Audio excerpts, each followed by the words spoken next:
حضرت مولانا طاری جمیل صاحب کا واقعہ ہے. ایک شخص آیا مجھ سے ملنے کے لیے, خواجہ سرا ہے. میں تو پہلی دفعہ زندگی میں کوئی خواجہ سرا مجھ سے ملا. میں سمجھا کہ پراپر آدمی ہے, اتنی بڑی اس کی داڑھی اور رنگ ماشاءاللہ بڑی مردانہ وجہ. لیکن جب بات چیت کا انداز ہوتا ہے تھوڑا سا, وہ ایٹیٹیوڈ سے اندازہ ہو گیا کہ یہ مکمل مرد نہیں ہے. تو اس نے مجھے خود بتا دیا میں خواجہ سرا ہوں.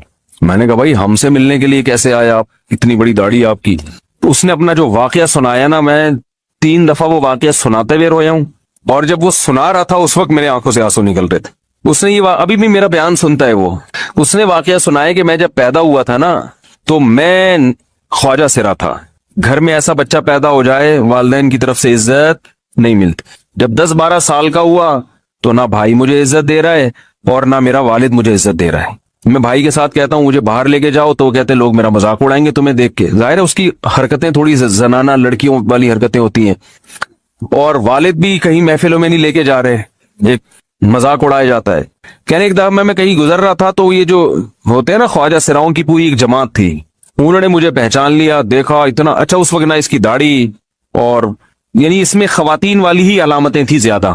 تو انہوں نے مجھے کہہ رہے اتنی عزت دی, کھانا کھلایا اور اپنے گرو کے پاس لے کر گئے. اور گرو نے کہا کہ تم ہمارے ایجنٹ بن جاؤ, ہم تمہیں پھر ڈانس ماس کروائیں گے, آدھے تمہارے آدھے ہمارے, جو بھی اس کا سیٹ. کہہ رہے مجھے پہلی دفعہ کہیں عزت ملی. تو لیکن میرے ابا کو پتا چل گیا تو ابا نے لا کے طبیعت سے کوڑ دیا, ٹھیک ہے نا, کہ دوبارہ ان میں نہیں بیٹھنا. ٹھیک ہے ہم نے توبہ کر لی بھائی, یہ برے لوگ ہیں, ڈانس ماس اچھی چیز نہیں ہے, ٹھیک ہے. تو اب کیا ہوا, کہتے ہیں کہ پھر جو ہے نا کچھ دنوں میں کہیں کسی سے جھگڑا میرا ہوا کسی بات پہ, تو اس نے انتقام لینے کے لیے شکایت لگا دی ابا کو کہ یہ دوبارہ ان کے پاس گیا, حالانکہ وہ جھوٹی شکایت تھی. اب ابا کو لگا کہ یہ صحیح کہہ رہا ہے جس نے شکایت لگائی ہے, کیونکہ شبہ تو تھا نا ابا کو دوبارہ جائے گا. ابا نے پھر مارا. کہہ رہے میں بول رہا ہوں کہ میں نے یہ کام نہیں کیا, میں نہیں جا رہا ہوں ان کے پاس, میں نہ ناچ گانا سیکھ رہا ہوں, کچھ بھی نہیں. لیکن ابا نے اس کی باتوں میں آ کے انکوائری نہیں کی ہوگی پوری, وہ سمجھے ہوں گے کہ بھئی ایسا ہی ہے. تو ابا نے پھر کٹائی لگائی. تو اس کے دل میں منفی جذبات پیدا ہو گئے اور یہ گھر سے بھاگ گیا کہ بھئی مجھے ویسے تو عزت نہ یہاں مل رہی ہے اور میں ذلت برداشت بھی کر رہا ہوں, تو بھی کہہ رہے میں وہاں چلا گیا. تو جب میں وہاں گیا ہوں نا خواجہ سراؤں کے ہاں, تو وہی گرو اور ڈانس, اور پھر اس نے مشہور کچھ ایکٹروں کے نام بتائے جن کے ساتھ ہم ڈانس کرتے تھے, اور پیسے آنا شروع ہو گئے, آدھے گرو کی جیب میں آدھے ہماری, اور ہٹو بچوں. لیکن ظاہر ہے یہ کوئی عزت دار راستہ تو نہیں ہے نا. کہہ رہے ہیں کہیں سے تبلیغی جماعت میں حضرت مولانا طاری جمیل صاحب آ گئے, انہوں نے اجازت مانگی, ہمارے گرو کو پیغام بھیجا بھائی مجھے ایک دفعہ یہاں آ کے دعوت دینے دو. اس نے اجازت دے دی, آ جاؤ بھائی. بیان کیا, ان کو سمجھایا بھائی یہ زندگی نہیں ہے, اللہ کی سیروزے کے لیے بہرحال ترغیب دی. کہہ رہے ہیں میں تیار ہو گیا, باقی لوگ تیار نہیں ہوئے, میں تیار ہو گیا. کہہ رہے میں نے گرو سے اجازت لی, اس نے کہا جاؤ لگا لو سیروزہ. تو کہتا ہے کہ جب میں حضرت کے گھر پہ گیا ہوں نا, تو حضرت پہلے سے دروازہ کھول کے ایسے انہوں نے دونوں بازو پھیلائے ہوئے تھے استقبال کے لیے, پہلے سے کھڑے ہوئے تھے علماء کے ساتھ. کہتے اتنے مشہور آدمی, اتنی بڑی سیلیبریٹی, اور اتنے بڑے بڑے علماء, ان کی پگڑیاں, ان کے اتنا خوبصورت لباس, جو خود عزت دار لوگ ہیں. کہہ رہے ایسے جو ہے نا میرے استقبال کے لیے دونوں بازو پھیلا کر کھڑے ہوئے ہیں, اور ایسے مجھے بیٹا بنا کے نا اپنے سینے سے لگایا کہ تو میرا بیٹا ہے. کہہ رہے خدا کی قسم مجھے زندگی میں پہلی مرتبہ ایسی عزت ملی مجھے کسی سے, اور اس عزت دینے میں مولانا کا کوئی مفاد, بولو بھائی, کچھ بھی, بلکہ ذلت ہو گئی نا. لوگ کہتے ہیں خواجہ سرا کو بیٹا بنایا ہوا ہے, اور اس وقت تو اس میں بیچارے میں کچھ زنانہ سی علامتیں بھی تھیں. تو خواجہ سرا کو کیا دے رہے ہیں, عزت دے رہے ہیں. کیا کسی تاجر پہ محنت کرو تو تھوڑا چندہ دے دے گا مدرسے, وہ ایسا ہی ہے نا. اور کسی افسر پہ محنت کرو تو تعلقات کیا ہو جائیں گے, جب وہ دین پر آئے گا تو اس سے کیا فائدہ. اس کو تو آپ ایسے ان لوگوں کو ریجیکٹ کر دیتے ہیں بھائی اپنانے سے. کہہ رہے مجھے یہ اپنا رہے ہیں, ایسے سینے سے لگایا انہوں نے, اور مجھے سہروزے کی جماعت میں اپنے ساتھ لے کر گئے, کھلاتے تھے, بڑا خیال رکھوایا میرا. کہہ رہے اس کے بعد پھر میں نے گرو سے اجازت لی, وہ گرو چھوڑتے تھوڑی, ان کو پیسے ویسے دیے, جان چھڑائی نا, وہ بھی غلامی کی طرح نکلنا پڑتا ہے. پیسے دیے پتہ نہیں کتنے لاکھ یا کتنے ہزار روپے, وہاں سے پھر نکل کے 4 مہینے اس میں بھی خیال کیا. تو پھر تبلیغ کے بزرگوں سے ملا, پھر انہوں نے پورا مجھے بتایا کہ بھئی تم یہ علاج کرو تاکہ تمہارے اندر یہ زنانہ علامتیں ختم ہو. تو وہ علاج کر رہا تھا ماشاءاللہ, اس انجیکشن لگے, انجیکشن میں ڈاکٹروں کی بھی مدد کروائی. یہ ایسی لگایا جاتا. ایک اسٹائل لالو کھیت کا تھپڑ لگانے کے بعد سوچتا ہے آدمی کہ اس کا ری ایکشن کیا ہوگا. تو مشرک کیا کرتا ہے, الفاظ کے بکھیڑوں میں الجھاتا ہے. آپ یہ آج کل یہ منجن بہت بک رہا ہے, بہت زیادہ بک رہا ہے یہ منجن. وہی میں بار بار کہتا ہوں نا, فرقہ واریت کے خلاف. میں کس کے خلاف ہوں؟ فرقہ واریت کے خلاف. لوگ کہتے ہیں ویل ڈن, یہ بندہ ہے نہ حنفی ہے نہ شافی ہے نہ دیوبندی ہے نہ بریلوی ہے نہ شیعہ ہے نہ سنی ہے. واہ واہ, کام کیا ہو رہا ہے؟ نیا فرقہ لانچ. بجائے اتنے ساروں کو ختم کرنے کے ایک نیا مارکیٹ میں آ رہے ہیں. لوگ کام نہیں دیکھ رہے, لوگ کیا دیکھ رہے ہیں؟ لیبل دیکھ رہے ہیں. تو بھائی ہم تو یہی چیخ چیخ کے تھک گئے, اللہ کے بندو لیبل مت دیکھو, کام دیکھو. دیکھو تبلیغ والے فرقہ واریت کے خلاف ہیں, کام سے پتہ چلتا ہے خلاف ہیں. تبلیغ والے یہ کر سکتے تھے, ایک رائمنڈ میں اجتماع کرتے, ہمارا کوئی فرقہ نہیں ہے, حنفی بھی غلط, شافی بھی غلط, مالکیہ بھی غلط, حنبلی بھی غلط, دیوبندی بھی بول لو نا یار غلط, بریلوی بھی غلط, شیعہ بھی غلط, سنی بھی غلط, اہل حدیث بھی غلط. حاجی عبد الوہاب صاحب رحمۃ اللہ سے پوچھتے, حضرت صحیح کون ہے؟ صحیح صرف ہم, کیونکہ ہمارا کوئی فرقہ نہیں ہے. سمجھ میں نہیں آ رہی بات؟ پھر اس جماعت میں جب کوئی آتا, پھر حاجی عبد الوہاب صاحب کی قرآن و حدیث کی روشنی میں اپنی ایک نئی نماز آتی مارکیٹ میں. ٹھیک ہے نا, سمجھ رہے؟ جو نہ حنفیوں سے میچ کر رہی ہوتی نہ شافیوں سے میچ کر رہی ہوتی. کچھ نئے مسائل آتے جو پوری امت سے الگ ہوتے, کیونکہ پوری امت تو گھاس کھا رہی تھی اب تک. آپ فرقہ واریت کے خلاف. پھر جب کہتے ہیں حضرت یہ تو ابو حنیفہ بھی اس کے قائل نہیں ہے, آپ کوئی نیا مسئلہ مارکیٹ میں لے کر آئے ہیں, یہ تو اجماع امت کے خلاف ہے. وہ کہتے ہیں میں کسی کو نہیں مانتا, میں صرف قرآن کو اور حدیث کو مانتا ہوں, اور سہروزے کی جو جماعتیں میں نکالوں گا ان جماعتوں میں یہی سکھایا جائے گا کہ صرف قرآن حدیث, اور قرآن حدیث کا مطلب یہ ہوگا کہ باقی سارے کیا ہیں؟ غلط. قرآن حدیث کو تو سب مانتے ہیں, لیکن قرآن حدیث کو اس طرح سے ماننا کہ باقی سب کو کیا کر دینا, کہ باقی سب گھاس کھا رہے تھے, وہ تورات انجیل پر عمل کر رہے تھے, ہم کیا کر رہے ہیں؟ ہم ہیں جو قرآن و حدیث کو لے کر آئے ہیں. تو تبلیغی جماعت سے بڑا فرقہ پھر دنیا میں نہیں ہوتا. پھر حاجی عبد الوہاب صاحب سے جب اختلاف ہوتا کسی اور بزرگ کا, تو ایک فرقہ دو فرقوں میں ڈیوائڈ. پھر کسی اور کا اختلاف ہوتا تو 4 فرقے, پھر 8. اب تک تبلیغ جماعت کے 48,000 فرقے بن چکے ہوتے. سب کا یہ دعویٰ ہوتا کہ ہمارا کوئی فرقہ نہیں ہے, کام فرقہ پرستی کا ہوتا, لیبل امت کے اتحاد کا لگتا. تبلیغ والوں نے کام کو فوکس کیا, لیبل کو فوکس نہیں کیا. نہیں آ رہی بات؟ اب میں بتاتا ہوں تبلیغ والوں نے کیسے فرقہ واریت ختم کی ہے. تبلیغ والوں نے سب سے پہلے توحید کا نعرہ لیا. یہ توحید اتنے لبرل نہیں بن گئے کہ مشرک کو بھی جگہ دے دی انہوں نے. سب سے پہلے لا الہ الا اللہ, آسان زبان میں اس کا کہ بھئی اللہ سے ہونے کا یقین, غیر اللہ سے نہ ہونے کا یقین. یا ہونے کا مطلب اسباب سے ہٹ کے اگر کوئی کچھ کر سکتا ہے تو صرف کون کر سکتا ہے؟ یہ مطلب نہیں کہ پولیس بھی کچھ نہیں کر سکتی, ڈاکٹر بھی کچھ نہیں کر سکتا. تبلیغ والے بھی ڈاکٹروں کے پاس جاتے ہیں, ٹیکے ویکے لگواتے ہیں, وہ گولیاں بھی کھاتے ہیں. اسباب سے ہٹ کے صرف کون کرے گا؟ اللہ. اور اللہ کے احکام کو صرف نبی کے طریقوں میں پورا کرنا کیا ہے؟ کامیابی. اس میں نبی کے آخری نبی ہونے کا بھی اقرار ہو گیا کہ نہیں ہو گیا؟ کیا خیال ہے بھائی؟ تو اسلام کی بنیاد ہے, اس بنیاد پہ کمپرومائز نہیں ہو سکتا. پھر انہوں نے 6 نمبر بیان کیے, جن 6 نمبروں میں کسی کو کوئی اختلاف نہیں ہے. ان 6 نمبروں میں ایک خوبصورت نمبر علماء کا اکرام, تاکہ لوگ علماء سے ہٹ کے کوئی نیا فرقہ نہ بنا لیں. تبلیغ میں علماء کا اکرام سکھایا جاتا ہے. کیا سکھایا جاتا ہے؟ علماء کا اکرام. اس لیے آپ تبلیغ میں جاؤ, کوئی ٹانگیں چوڑی کر کے نماز پڑھ رہا ہے, کوئی پتلی کر کے نماز پڑھ رہا ہے. عرب بھی ہیں اس میں, مصر کے لوگ بھی ہیں اس میں, افریقہ کے لوگ بھی ہیں اس میں, مراکش کے لوگ بھی ہیں. حالانکہ سب کی نمازیں تھوڑی تھوڑی ڈفرینٹ, اور صحابہ میں بھی یہ نمازیں تھوڑی تھوڑی ڈفرینٹ تھیں. تو صحابہ میں فرقے تھے کیا فرقے؟ صحابہ میں رفع الیدین کرنے والے بھی, نہیں کرنے والے بھی, زور سے آمین والے بھی, آہستہ آمین والے بھی. تبلیغ نے اپنے عمل سے بتا دیا کہ جب صحابہ میں ڈفرینٹ قسم کی نمازیں ہو کے بھی ان کا ایک فرقہ ہو سکتا ہے, تو ان ڈفرینٹ نمازوں کو مناظروں کر کے ختم کرنے کی ضرورت نہیں ہے. اللہ اس امت میں اسی ڈفرینٹ قسم کی نمازوں کے ساتھ ہی اس امت کو متحد دیکھنا چاہتا ہے. تو تبلیغ میں رفع الیدین والے بھی ملیں گے, اور نہ کرنے والے بھی, زور سے والے بھی, اور زور سے آمین والے بھی, آہستہ آمین والے بھی. انہوں نے کہا بھائی صحابہ کا یہ ہیڈک تھا ہی نہیں, جس کو جو حدیث پہنچی عمل کر لیا اس نے, جس کو جس عالم پر اعتماد ہوا اس کی رائے پر عمل کر لیا. پوری دنیا میں اس وقت مسلمانوں کا سب سے بڑا نیٹ ورک کون سا ہے؟ تبلیغی جماعت.